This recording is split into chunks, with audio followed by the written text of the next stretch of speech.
Magandang hapon mga kabay. Meron po akong isang estimate dito.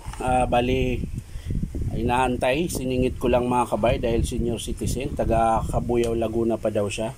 So ito, titingnan natin mga kabay. Di siya gumagana. So bubuksan natin mga kabay. Tara, samahan nyo ako. So yan mga kabay. Nabuksan ko na po yung dalawang tornilyo.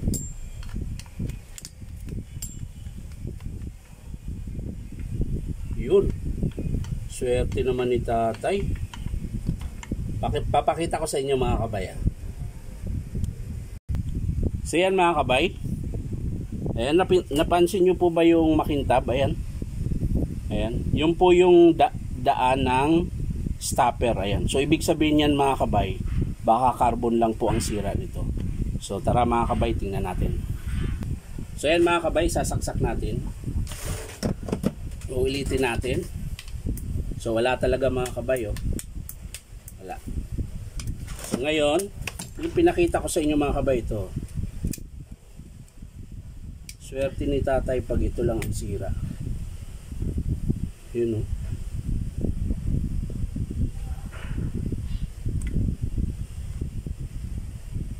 Sira din pati brush holder. Pwede pa.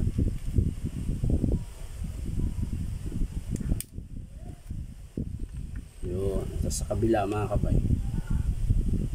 Ayan po mga kabay, oh. Ibig sabihin po nung may guhit sa gitna na makintab, yun po yung tama ng stopper ng carbon. Ayan po. Yan. Yan. So titingnan natin sa kabila mga kabay.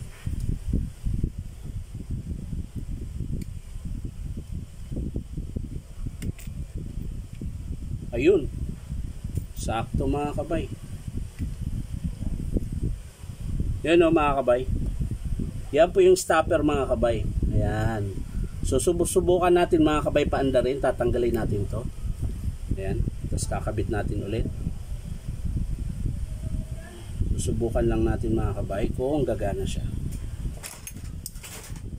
Kawawa naman po si tatay. Malayo pa po daw siya. Sa ano pa daw siya? Cabuyao, Laguna. Layo. Yan lang pinunta niya rito sa Santa Cruz, Manila.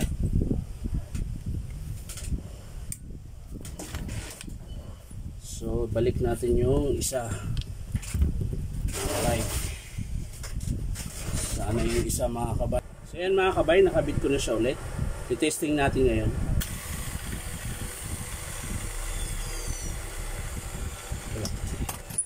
Nakalas mga kabay. Nakalas yung terminal. Yan.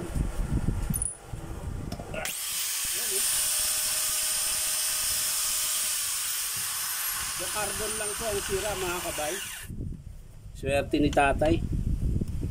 Carbon lang po ang sira mga kabay.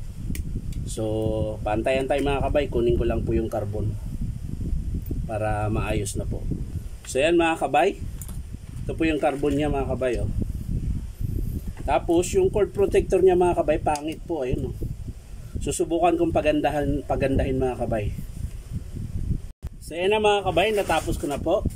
So napaganda po natin yung cord protector ni tatay, ayan. Ayan. So yan.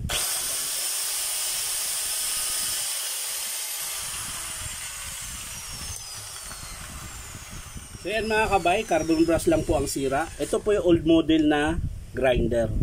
Hanggang ngayon po, tingnan nyo po, gumagana pa. Wala na pong pyesa ito mga kabay. Yan. So yan lang po mga kabay, maraming salamat. Bye bye.